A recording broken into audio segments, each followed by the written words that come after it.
السلام عليكم ورحمة الله وبركاته. بسم الله الرحمن الرحيم. الحمد لله رب العالمين، وأصلي وأسلم على أشرف الأنبياء وإمام المرسلين نبينا وحبيبنا وقائدنا محمد بن عبد الله عليه وعلى آله الطيبين وأصحابه الغر الميامين أفضل الصلاة وتم التسليم. الحديث 84 عن أبي هريرة رضي الله تعالى عنه قال: قلت يا رسول الله، من أسعد الناس بشفاعتك يوم القيامة؟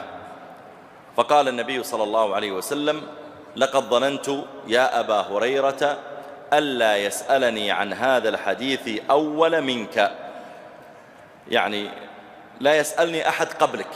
أنا متوقع يا أبا هريرة أنك من شدة حرصك متوقع أن هذا السؤال المهم أنت أول واحد بيسألني. قال: لقد ظننت ألا يا أبا هريرة. طبعا ظننت يعني تيقنت، مثل ما قال: الذين يظنون أنهم ملاقوا ربهم. قال: الذين يظنون أنهم ملاقوا الله. يظنون يعني تيقن، وإلا لو شك الإنسان في لقاء ربه لصار كافرا، لكن ظن هنا بمعنى تيقن. قال: لقد ظننت يا أبا هريرة ألا يسألني عن هذا الحديث أول منك، لما رأيت من حرصك على الحديث. أسعد الناس بشفاعتي يوم القيامة من قال لا إله إلا الله خالصا من قلبه أو قال من نفسه. هذا الحديث فيه عدد من الفوائد، منها أولا أن الصحابة رضي الله تعالى عنهم كانوا حريصين على العلم، وكانوا إذا سمعوا من النبي صلى الله عليه وسلم شيئا مجملا جاءوا وسألوا عن التفاصيل. يسمع النبي صلى الله عليه وسلم يتكلم عن الشفاعة: طيب يا رسول الله، من أحق الناس أن يحصل على هذه الشفاعة؟ شفاعة النبي صلى الله عليه وسلم يوم القيامة أنواع، وكل نبي يشفع، كل نبي يشفع، وحتى غير الأنبياء يشفعون، فالشهداء مثلا يشفعون، ولعل يأتي تفصيل لهذا. شفاعة النبي صلى الله عليه وسلم يوم القيامة أقسام. الشفاعة العظمى هي شفاعته لكل الأمم في أن يبدأ الله تعالى في فصل القضاء بينهم. إذا جمع الله تعالى الأولين والآخرين يوم القيامة ووقع عليهم من الهم والغم والكربة الكثير، قال الناس بعضهم لبعض: انظروا إلى من يشفع لكم إلى ربكم ليفصل القضاء في يوم كان مقدار 50,000 سنة. نريد أن يعني ربنا عز وجل يفصل بيننا. فاذهبوا إلى من؟ اذهبوا إلى آدم، فيأتون إلى آدم ويقولون: يا آدم، أنت خلقك الله تعالى وأسجد لك ملائكته، يذكرون له شيئا من الفضل، ثم يقولون: اشفع لنا إلى ربك، ألا ترى ما نحن فيه، ألا ترى ما قد بلغنا؟ فيقول آدم: إن ربي قد غضب اليوم غضبا لم يغضب قبله مثله ولن يغضب بعده مثله، وإني قد أكلت من شجرة نهيت عن الأكل منها. اذهبوا إلى غيري، اذهبوا إلى نوح.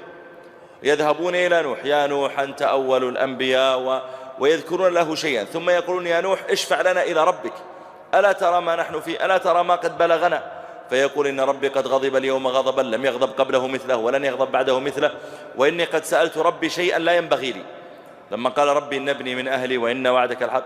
اذهبوا إلى غيري، اذهبوا إلى موسى، يأتون إلى موسى. اذهبوا إلى غيري، اذهبوا إلى عيسى. ثم يأتون إلى النبي صلى الله عليه وسلم، فإذا جاءوا إليه عليه الصلاة والسلام قال عليه الصلاة والسلام: فأنطلق فأسجد تحت العرش، فيلهمني الله تعالى بمحامد يفتح الله عليه من المحامد ما لم يفتحه على أحد من الأنبياء من قبله، والله تعالى يحب من عبده أن يحمده وأن يثني عليه. ثم يقول الله تعالى له: ارفع رأسك وسل تعطى واشفع تشفع، فيقول: أمتي أمتي. ثم يفصل الله تعالى القضاء بين الناس. هذه الشفاعة العظمى. عسى أن يبعثك ربك مقاما محمودا. قيل المقام المحمود منزلة في الجنة، وقيل هو هذا المقام الذي يحمده عليه الأولون والآخرون، يعني حتى قوم نوح وقوم هود وقوم صالح ولوط والأنبياء كلهم يعني يحمدون النبي صلى الله عليه وسلم ويشكرونه على أنه شفع هذه الشفاعة. هذه يسمونها الشفاعة العظمى. هذه أول شفاعة عليه الصلاة والسلام. من شفاعاته إدخال أقوام الجنة بغير حساب يشفع لهم بأن يدخلوا إلى الجنة بغير حساب. منها أيضا شفاعته لأقوام استحقوا دخول النار ألا يدخلوها، يشفع لهم فلا يدخلوا النار. ومنها شفاعته لأقوام تساوت حسناتهم وسيئاتهم، فاستحقوا أن يعذبوا في النار حتى يطهروا فيشفع لهم ويدخلون الجنة. ومنها شفاعته لأقوام في الجنة بأن ترفع فيها درجاتهم. ومنها شفاعته في تخفيف العذاب عن بعض أهل النار، وهذه خاصة بأبي طالب، فإن النبي صلى الله عليه وسلم قال كما في صحيح مسلم لما قيل يا رسول الله، لما قال العباس يا رسول الله إن أبا طالب كان يحوطك ويحميك فهل أغنيت عنه شيئا؟ فقال نعم، وضع تحت قدميه جمرتين من نار يغلي منهما دماغه، الله يعافينا وإياه. قال ولولا أنا لكان في الدرك الأسفل من النار. وفي رواية قال كان في غمرات من النار فأخرجته منها إلى ضحضاح النار وضع تحت قدميه جمرتين من النار إلى آخر الحديث. هذه شفاعات النبي صلى الله عليه وسلم. كذلك هو يشفع لمن مات في المدينة، يقول عليه الصلاة والسلام من استطاع أن يموت في المدينة فليفعل فإني أشفع لمن مات فيها، رواه الترمذي وهو حديث صحيح. الشفاعة تعريفها مشتقة من الشفع، وهو ضم الشيء إلى مثله أو ضم الرجل لآخر معاونا له. فأنت لما تقول مثلا أنا أرجو شفاعة النبي صلى الله عليه وسلم، يعني إن يوم القيامة ما أبقى لي وحدي أنا وعملي بس، لا، يأتي النبي صلى الله عليه وسلم ويضم نفسه إلي ويشفع لي إلى الله في أن ينقذني من النار. لذلك سميت شفاعة، بدل ما أكون واحد يضم النبي صلى الله عليه وسلم إليه فنكون اثنان، فأستفيد من شفاعته ومن انضمامه إليه عليه الصلاة والسلام. الشفاعة نفاها الله تعالى عن المشركين كما قال جل وعلا فما تنفعهم شفاعة الشافعين، وقال ما للظالمين من حميم ولا شفيع يطاع. وذلك يشترط في الشفاعة أن يأذن الله تعالى للشافع وأن يرضى عن المشفوع له، أن يرضى عن المشفوع له. وأنت إذا لم ترضى عن الشافع، إذا لم ترضى عن المشفوع له فلن تقبل الشفاعة. يعني مثال، لو جاء شخص فرضا ومثلا ضرب ولدك اليوم الأول، فطلعت وحذرتك قلت لا تضرب الولد، ترى أنا يمكن أشتكيك في الشرطة، ثم اليوم الثاني جاء وضربه، ثم اليوم وأنت تحذره وتحاول أن تنصحه، ثم جاء بعد أيام فرضا وضربه ضربا شديدا حتى أدخل ولدك المستشفى، ثم قبضت عليه الشرطة من غير شكوى، قبضت الشرطة وسجن وحكم عليه بالسجن مثلا سنة، ثم جاءك من يشفع. يشترط في هذا الشافع حتى يستفيد المشفوع له ويطلع من السجن، يشترط شرطين. الأول أنك أنت تأذن للشافع. جاءك أبوه بيشفع، طرق الباب قال أنا أبو فلان، قلت أصلا ما أرضى أنك تدخل بيتي، هنا لن يستفيد المشفوع له لأنك أصلا ما أذنت للشافع أن يتدخل في الموضوع. طيب إذا دخل الشافع، جاءك أخوك دخل عندك وقال أنا عندي موضوع بكلمك فيه، قلت تفضل يا مرحبا، قال سأشفع لشخص ما، قلت يا مرحبا أنت يا أخي تأمر ولا تشفع، تفضل. فقال لك أن تسامح فلان وترفع يعني وتذهب للشرطة وتكتب تنازل، فتقول شوف أنا أذنت لك بالشفاعة لكني غير راضي عن هذا المشفوع له، يعني هذا المشفوع له من مصلحته أن يبقى مثلا في داخل السجن تأديبا له، وأنا قد حذرته 10 مرات من أن يضرب الناس ويتعرض لهم، لكن هذا لا يؤدبه إلا هذا، أنا لا أرضى عن المشفوع له فليبقى في السجن. فهنا لن ينتفع المشفوع له لأنه لم يتحقق إلا شرط واحد وهو الإذن للشافع.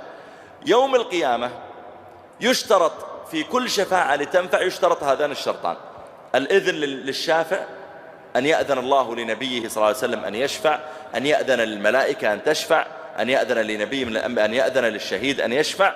والشيء الثاني أن يرضى الله عن المشفوع له، ولا يمكن أن يرضى الله تعالى عن المشركين. لو مثلا شفع شهيد من الشهداء لأبيه وأبوه مشرك، الله تعالى يقول فما تنفعهم شفاعة الشافعين، ما للظالمين من حميم ولا شفيع يطاع. هذا فيما يتعلق بالشفاعة. الحديث فيه الحرص على العلم والخير، منه أيضا تفرس العالم في المتعلم.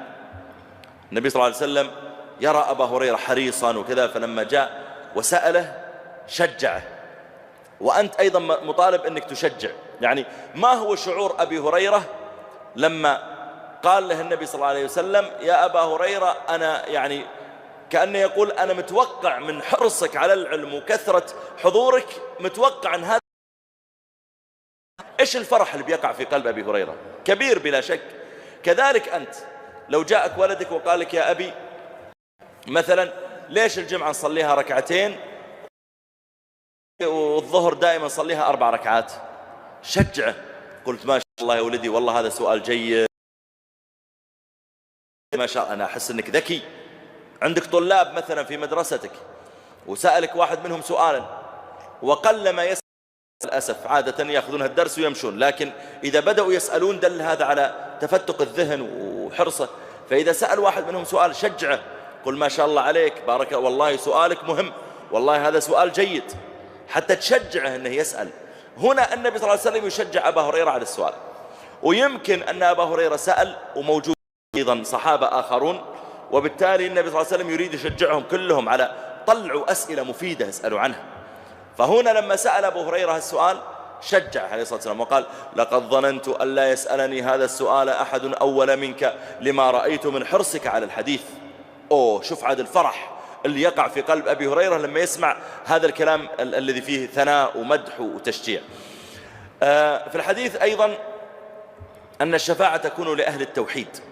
النبي صلى الله عليه وسلم يقول لكل نبي دعوة، وإني اختبأت دعوتي شفاعة لأمتي يوم القيامة فهي نائلة إن شاء الله من مات من أمتي لا يشرك شيئا. من قال لا إله إلا الله خالصا من، بمعنى أن يقول لا إله إلا الله التي تنفع. ولا إله إلا الله لها شروط، كما أن الصلاة النافعة لها شروط، والوضوء له شروط، الحج له شروط. ليس فقط كل من ذهب المكة أيام